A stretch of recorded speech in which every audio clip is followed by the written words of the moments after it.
Hola, buen día. En este video estaremos desarrollando el ejemplo 8 del capítulo 6 del libro, hablando ya específicamente de movimiento circular y otras aplicaciones de las leyes de Newton, el cual nos dice lo siguiente.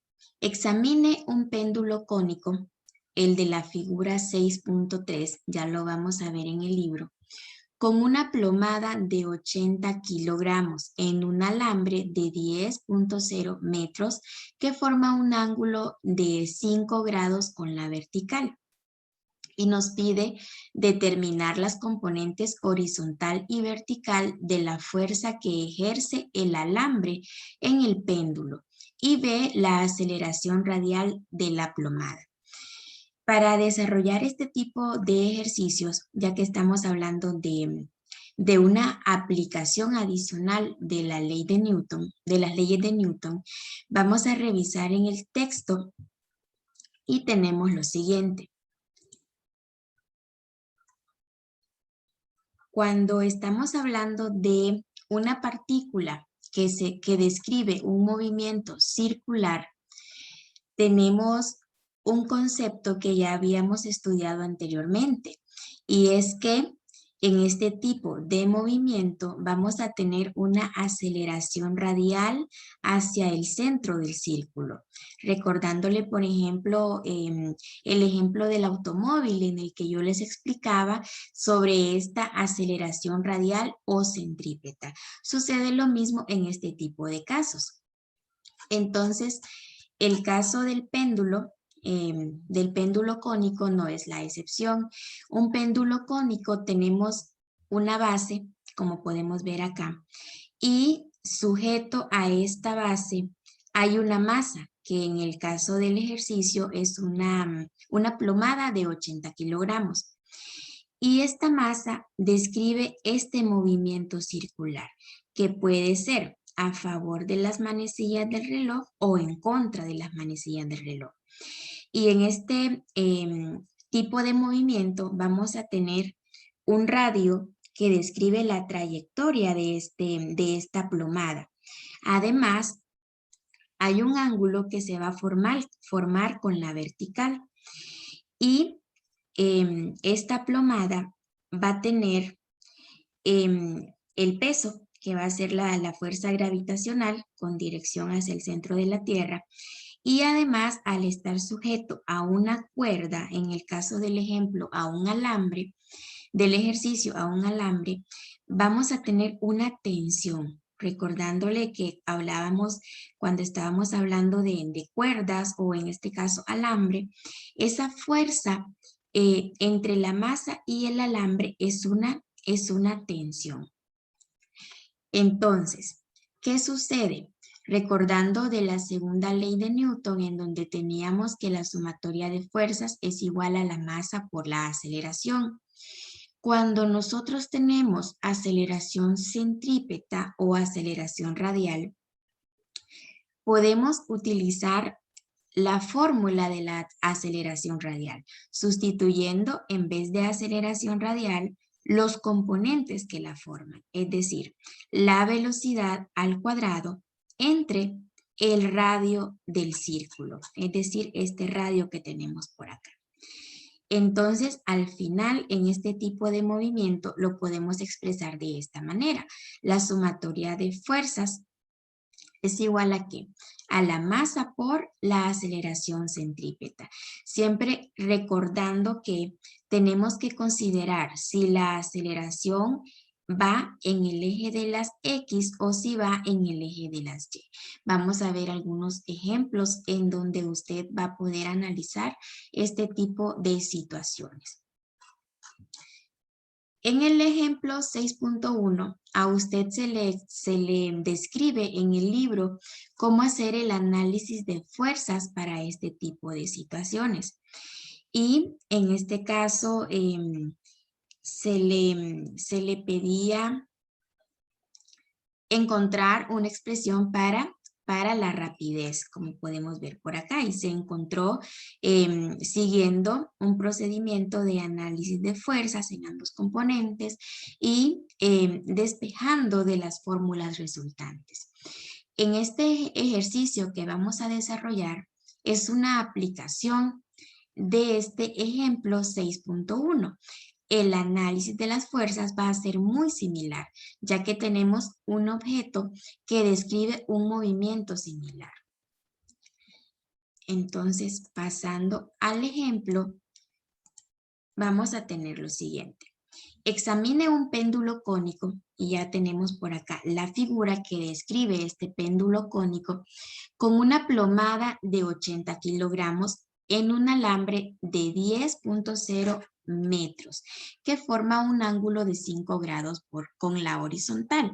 Entonces tenemos que dibujar los datos que nos están dando y tenemos que la masa de esa plomada son ¿qué? Son 80 kilogramos.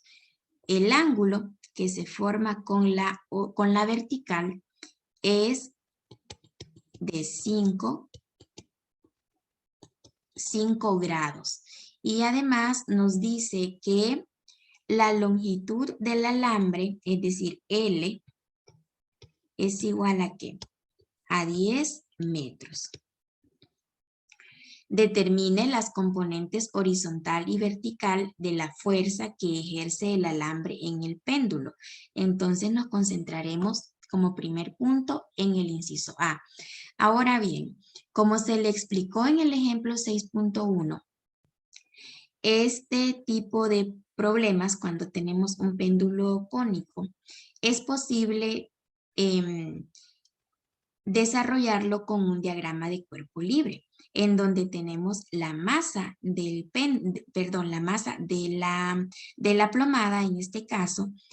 ¿Y qué sucede? Esta plomada va a tener la fuerza gravitacional o peso en dirección hacia el centro de la Tierra. Y en el caso de la tensión, que la tensión estaba dada en esta dirección, vamos a tener dos componentes. Una componente en X y una componente en Y. ¿Y qué sucede con el ángulo? El ángulo, por ángulos alternos internos, podemos transferirlo en esta dirección. Este ángulo y este ángulo es exactamente lo mismo si tenemos estas dos rectas paralelas. Entonces, a final de cuentas tenemos para esta tensión la componente en X es igual a T por el seno del ángulo. ¿Por qué? Porque si aquí tenemos el ángulo, esta componente de acá sería igual a ¿qué? Lado opuesto entre la hipotenusa. Sería el coseno de el seno de este ángulo. Por lo tanto, la hipotenusa es T y el seno del ángulo nos quedaría de esta manera. Y de esta forma encontramos la componente en X de este ángulo. Se sigue el mismo principio que hemos estado estudiando desde la clase de vectores. En el caso de la componente en Y, ya que estamos hablando del lado adyacente a este ángulo, sería T por el coseno de teta. Entonces, con este diagrama de cuerpo libre vamos a proceder a hacer un análisis de las fuerzas que intervienen sobre esta masa. Tendríamos entonces que la sumatoria de fuerzas en Y está dada porque, en este caso,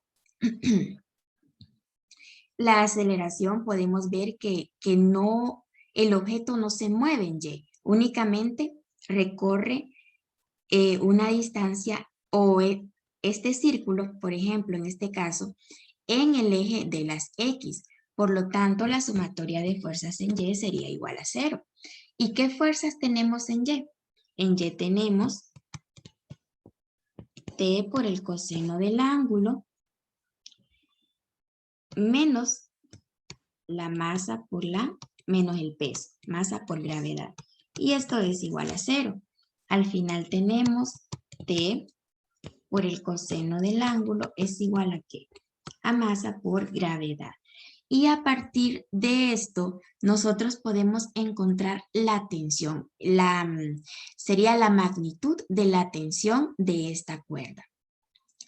Y a partir de la magnitud de la tensión podemos encontrar las componentes, siguiendo la misma metodología que hemos trabajado desde la temática de vectores. Al final tenemos, ya resolviendo el inciso A, el siguiente resultado.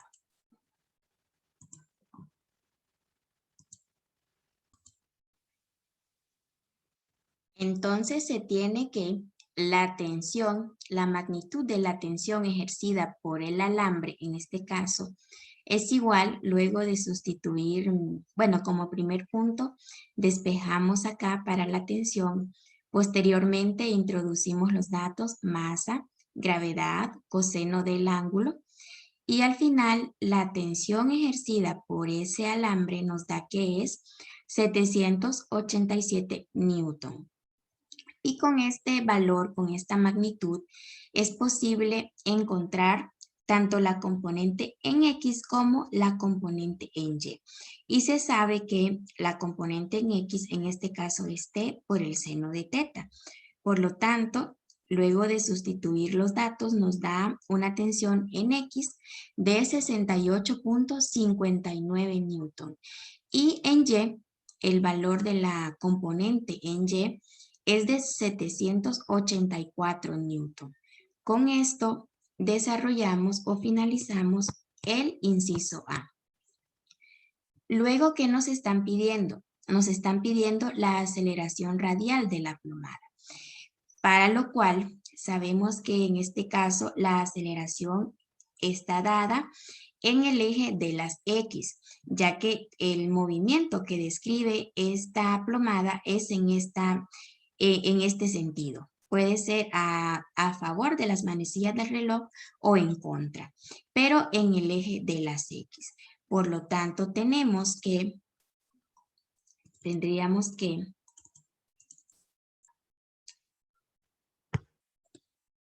la sumatoria de fuerzas en X está dado por,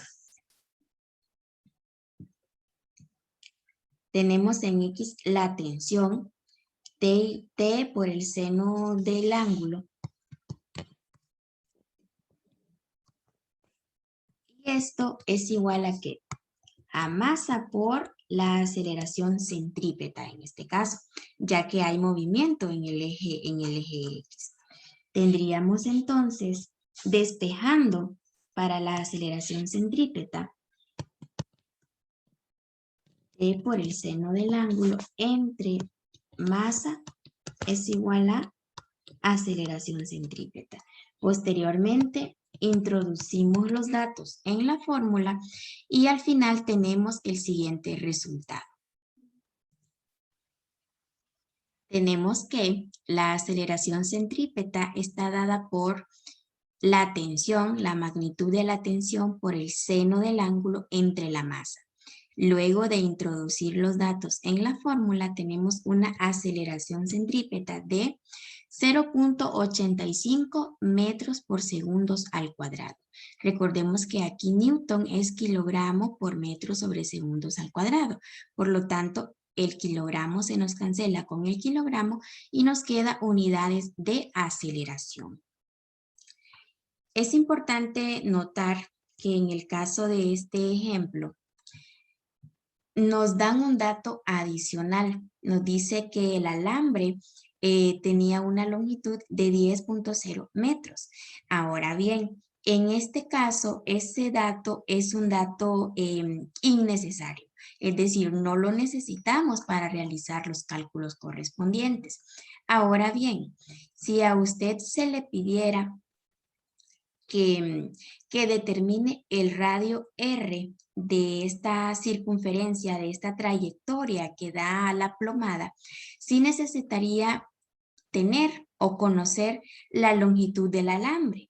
Y relacionando esta longitud con el ángulo es posible encontrar por teorema de Pitágoras esta longitud del radio. Pero eso le queda a usted para que lo analice posteriormente. Con la aceleración centrípeta ya desarrollamos lo que nos pedían en este ejercicio.